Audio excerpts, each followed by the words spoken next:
Baik pemirsa, kita kembali lanjutkan diskusi kita malam hari ini. Di tengah kita sedang berdiskusi mengenai nasib masa depan industri migas tanah air kita, perlu juga kita mengingatkan kepada seluruh anak bangsa, Mbak Wiyanda, Pak Qurtubi, kita ini kan terlalu konsumtif juga ya sebenarnya, kalau pakai bahan bakar minyak gitu kan. Itu bisa nggak sampai kalau dilakukan campaign seperti itu, bisa nggak menekan atau membantu upaya yang dilakukan oleh pemerintah atau Pertamina?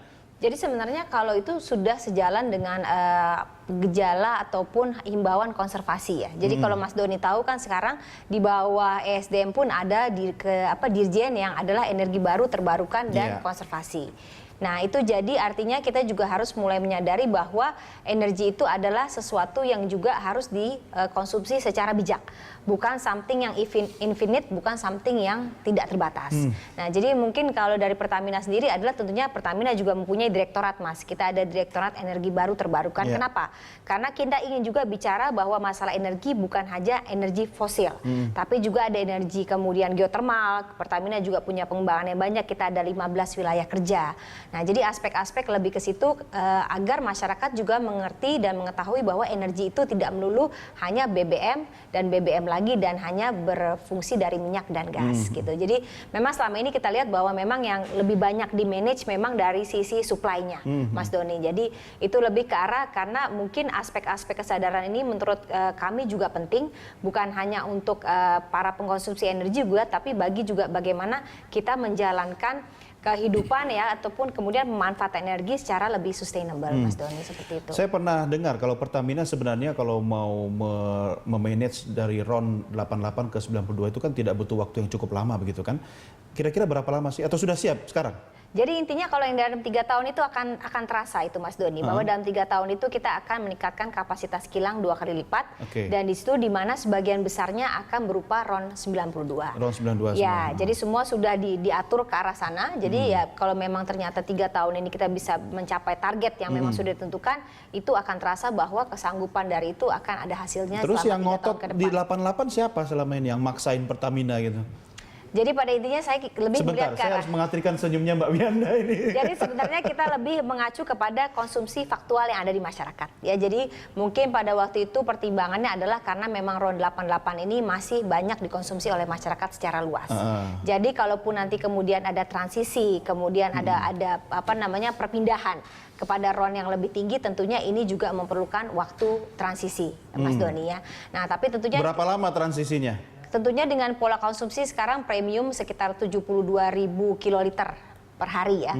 Nah, jadi itu juga adalah volume yang cukup besar. Jadi, tapi kembali lagi kita juga melihat tren yang juga cukup bagus, Mas Doni. Kita lihat juga sekarang pengguna Pertamax Pertamina itu pelanggannya dari bulan ke bulan juga semakin meningkat. Jadi kalau Pertamax kita bisa mencatat kalau tahun lalu itu sekitar hanya 2.000 kiloliter per hari, sekarang kita bisa mencatat sekitar 7.000 sampai 7.500 kiloliter per hari.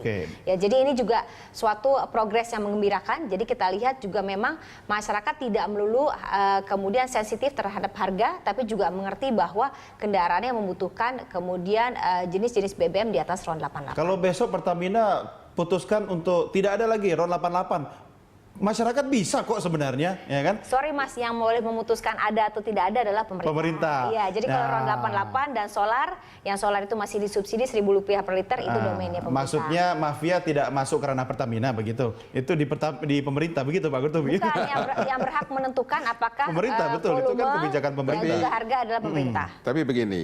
Yang bisikin pemerintah siapa Pak Qurtubi?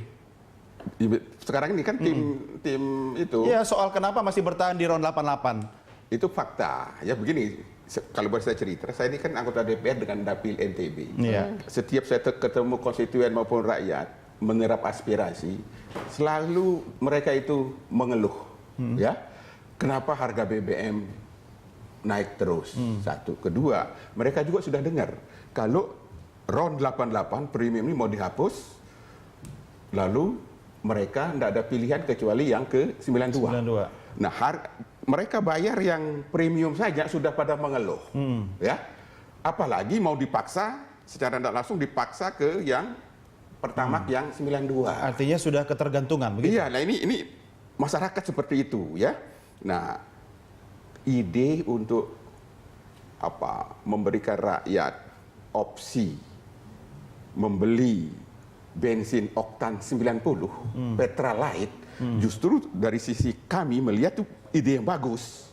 Dalam arti rakyat yang tidak mau membeli Pertamax karena mahal, ya Ada alternatif. ada alternatif yang 90, sementara mesin-mesin mobil sekarang ini spesifikasi mesinnya itu minimal oktannya 90. Iya. Jadi tercover itu. Iya. Jadi mesin mobilnya bagus, sementara bensin yang mereka bayar masih di bawah Pertamax.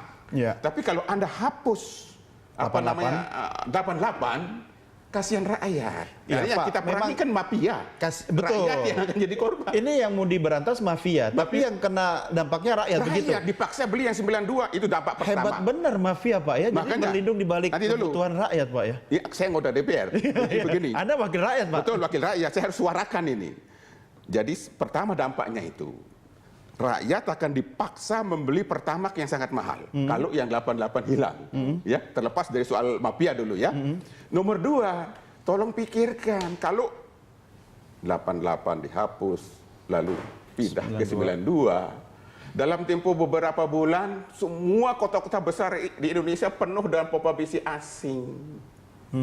Pertamina akan Pertamina jadi penonton. Iya, itu harus dipikirkan. Sebab pom bensin asing itu menjual 92 ke atas. Oke. Ya, begitu 88 dihapus, calon-calon customer mereka yang jumlahnya puluhan juta akan pindah ke sana itu. Saya jadi melihat bahwa sebenarnya ketergantungan kita bukan cuma pada 88, Pak, tapi kita sangat tergantung pada mafia kalau kondisi ini berkelanjutan. Enggak.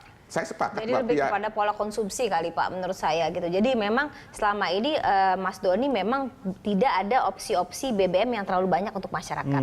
Harga menjadi pertimbangan utama karena memang sensitivitas terhadap harga tersebut. RON 88 yang tersedia selama ini, dan Mas Doni kan tahu baru-baru saja subsidinya dicabut. Iya. Selama ini harganya selalu dibuat harga yang cukup terjangkau oleh pemerintah karena disubsidi. Betul. Nah, itu dengan subsidi yang jangka panjang itu membuat kemudian bahwa harga RON 88 ini dianggap lebih terjangkau.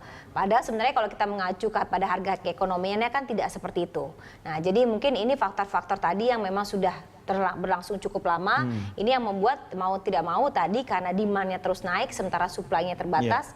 Ini juga yang membuat tantangan bagi kita sendiri untuk bisa memenuhi kebutuhan domestik di dalam ditambah lagi negeri. ini kan membebani APBN kan urusan Kalau minyak untuk ini. premium kan sudah tidak disubsidi. Jadi hanya solar dan subsidinya itu tetap Rp1.000 per liter. Nah, kalau misalnya kondisi yang dikhawatirkan Pak Kurtubi tadi itu terjadi, kemudian tidak ada 88, RON 88, 90, 92. Ini kan Pertamina akan bersaing dengan bendera dari luar negeri. Kondisinya seperti apa nanti? Pertamina apakah siap menjadi pemain atau malah menjadi penonton di negeri sendiri? Jadi kalau menurut kita sudah membuktikan ya Mas Doni bahwa justru dengan adanya SPBU kompetitor, Pertamina justru bisa meningkatkan value atau pelayanannya dan juga servisnya secara Tapi lebih kan baik. jumlahnya tidak seberapa kompetitor itu kan? Jumlah dari SPBU mereka. Jadi memang kalau Pertamina sendiri kan hampir mencapai sekitar 4.500-an SPBU-nya seluruh Indonesia. Nah, tapi yang paling penting adalah memang itu aspek-aspek yang juga harus bisa dihadapi oleh Pertamina. Harus bisa diantisipasi kalau memang nanti pergerakannya akan lebih banyak kepada RON yang di atas 88. Nah, tentunya kita harus mengatur dari sisi supply-nya, Pak, pengabdaannya.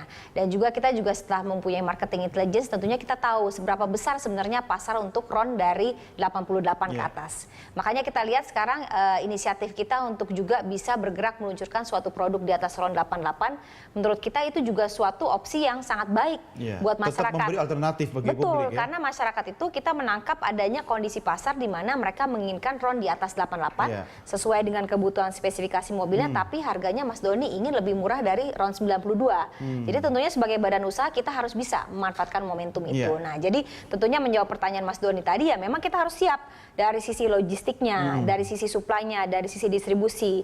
Bagaimana sekarang terminal BBM Pertamina yang jumlahnya ada sekitar 192 terminal di seluruh Indonesia ini bisa siap untuk bisa melakukan storage yang lebih banyak untuk tadi RON di atas 88. Ada juga sebenarnya faktor ini Mbak Wiyanda, Pak Kurtubi, faktor nasionalisme pengguna BBM. Sebanyak-banyaknya SPBU asing, kita masih cari kok yang merah putih di situ. Asli ya, Itu karena premium, karena asing tidak boleh jual premium. Coba nanti harga lagi, Pak. kalau premium dihapus, mungkin sebagian besar nanti pemakai pemakai premium Iya. akan pindah ke Iya. pesaingnya Mbak Iya, Wiyanda ini. berarti itu tantangannya Pak. Kita harus bagaimana bisa mempertahankan konsumen. Jadi menurut kita Mas Doni, apapun bentuk kompetisi itu bagus ya. Apapun bentuk kompetisi itu terbukti dengan masuknya SPBU Iya. kompetitor, Pertamina kompetisi bisa yang sehat. Iya, Pertamina bisa meningkatkan leverage-nya, ada Pasti Pas, program-program itu untuk kita bisa Ini yang meningkatkan harus pelayanan. dilakukan sejak dulu Pak Kurtubi. Biarkan Pertamina berkompetisi, jangan direcokin kan, jangan diganggu-ganggu oleh kepentingan politik atau para mafia. Bisa nggak itu terjadi kalau nanti selesai audit forensik itu dilakukan? Anda jawab di segmen berikutnya. Kita break dulu. Pemirsa, kami segera kembali, tetap bersama kami.